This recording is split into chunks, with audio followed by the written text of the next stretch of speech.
Boa noite, senhores deputados, senhoras deputadas, e o meu boa noite, a minha reverência em especial ao povo brasileiro, aos milhões e milhões de brasileiros que nos acompanham nesse momento, seja pela TV Câmara, seja através das redes sociais, seja através da televisão.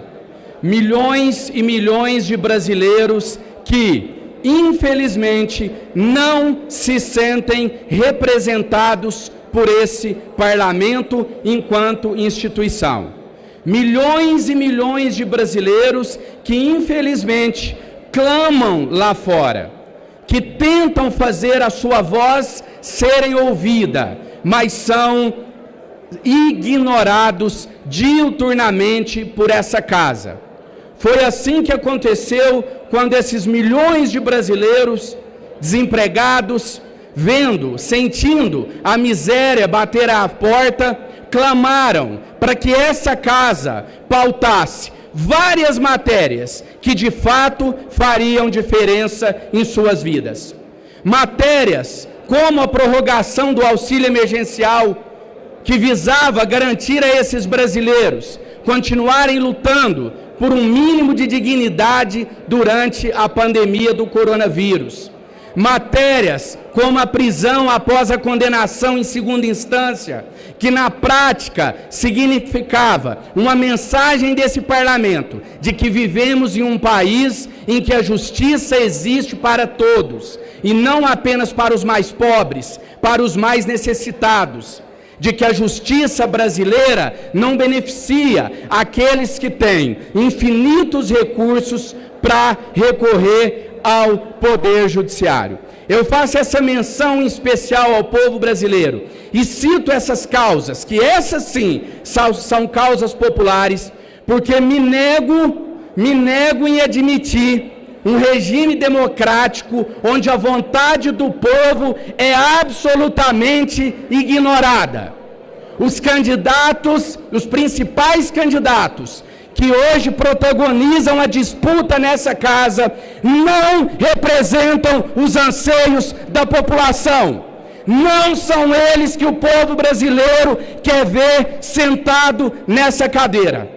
E eu tenho ainda a esperança de que na noite de hoje, quando cada um dos senhores votarão de forma secreta, com as consciências dos senhores, que os senhores possam responder a esse povo, que eles não estão só, que os senhores estão atentos ao clamor desse povo. E estar atento ao clamor desse povo não significa necessariamente votar no deputado federal André Janones para a presidência dessa casa. São 9 as candidaturas que são colocadas nessa noite. São 9 nomes que representam diferentes segmentos e parcelas da nossa população. Então, a minha candidatura e a candidatura de outros colegas, ela já cumpre com o seu papel de jogar por terra o discurso levantado por alguns de que não há opção, de que eu vou votar no candidato tal porque não existe outra opção. Existe opção sim. Quem quer virar as costas para o povo brasileiro e votar nos candidatos que o povo não quer, que tenha a hombridade de admitir isso, que tenha coragem de dizer, olha, eu tive a opção de caminhar lado a lado com o povo brasileiro, eu tive a opção de ouvir o grito de socorro, o clamor do meu povo, mas eu optei por virar as costas. Que virem as costas ao povo brasileiro, mas que não mintam descaradamente de que não tem opção. Porque a opção existe. Nós somos, repito, 9 candidatos, cada um com as suas bandeiras, cada um com o seu histórico, cada um com o seu passado e cada um com os seus compromissos. Os meus compromissos não são com partidos políticos, não são com grupos políticos, não nasce de conchavos, de reuniões à madrugada adentro, como tem acontecido aqui em Brasília, mas nasce de um clamor popular, nasce da vontade e dos anseios dos excluídos desse país. A maioria que vira as costas responderá perante o povo brasileiro nas urnas no ano de 2022. E caso o cenário que se avizinha se concretize logo mais, com a nossa candidatura tendo um único voto, um voto com muito orgulho, caso eu venha a tê-lo essa noite.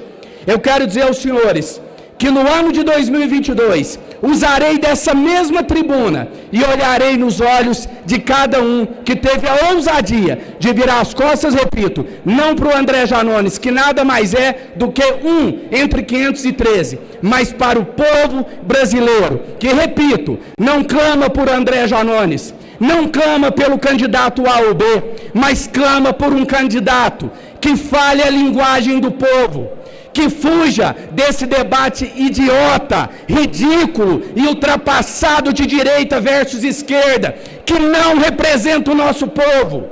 Esse parlamento está dentro de uma ilha, de uma bolha. E repito, a resposta virá nas urnas. Continuem ignorando o povo, continuem fingindo não ouvir os gritos que vêm das ruas. Continuem nessa falsa polarização, Bolsonaro versus esquerda, que vocês vão ver o que acontecerá em 2022. Já cometeram esse erro no passado, ignorar um candidato que tinha o apoio popular, que falava a linguagem do povo. E esse então candidato, hoje, está sentado na cadeira de presidente da República do nosso país. E se nós acreditamos em um país melhor, se nós queremos de fato transformar esse país, a chance se dará nessa noite. Eu quero dizer a vocês que eu acreditei, durante esses 2 anos dessa minha primeira experiência como deputado federal, que essa casa ensinaria para o Brasil como transformá-lo em uma grande nação. Eu cheguei a acreditar que a solução viria de dentro para fora, que o parlamento apresentaria ao povo brasileiro uma solução para os problemas, mas os problemas reais que os afligem, e não esses problemas criados por essa bancada esquerda versus direita, que dependem de uma da outra para existirem, que fazem esse teatro aqui dentro. Ou vocês acham que o povo brasileiro não viu que a esquerda só veio nesse microfone esbravejar pelo auxílio emergencial quando já tinha garantia que ele não seria prorrogado? O povo não é bobo, como alguns acham. Está atento ao teatro que vossas excelências, que alguns de vossas excelências, melhor dizendo, protagonizam aqui dentro. Para finalizar, quero dizer que, voltando à minha fala, eu realmente cheguei a acreditar que a solução para os problemas que assolam o nosso país, que aflige a realidade de cada brasileiro, viria de dentro para fora, que seria apresentada por esse parlamento. Mas hoje, não sei dizer se felizmente ou infelizmente, mas eu vejo que é o contrário. A solução virá de fora para dentro, já que esse parlamento não tem condições de apresentar para o povo brasileiro os pilares basilares para a reconstrução do nosso país, o jogo vai se inverter. É o povo brasileiro quem mostrará para esse parlamento como se modificar esse país, como reconstruir esse país e como levar esse nosso país a ser, de fato, uma grande nação. Eu tenho certeza que esse meu discurso não afasta nenhum colega. Eu tenho certeza que, independente do discurso que eu fizesse aqui, nada modificaria os votos que aparecerão nas urnas, porque essa eleição não é democrática. Essa eleição não tem a participação popular. E eu faço minha as palavras do ex-presidente Abraham Lincoln, de que a democracia é um regime do povo, pelo povo e para o povo. Portanto, eu me nego a conceber como democrática uma eleição onde a vontade popular é absolutamente ignorada. Por fim, eu quero dizer que eu ainda acredito nesse país. Conto com o voto de algum colega que, na hora de depositá-lo na urna, deixe com que a sua consciência fale mais alto. Ao eleito, seja ele quem for, eu peço que consiga unir essa casa, mas mais do que isso, mais do que unir nós parlamentares uns com os outros, que consiga unir essa casa com o povo brasileiro, que essa casa passe a andar alinhada com os desejos do povo brasileiro. A Deus e a todos vocês, o meu muito obrigado pela oportunidade. Não me corrompi, não me vendi, não negociei minha candidatura e assim prometo permanecer até meu último dia na vida pública. Que Deus os abençoe.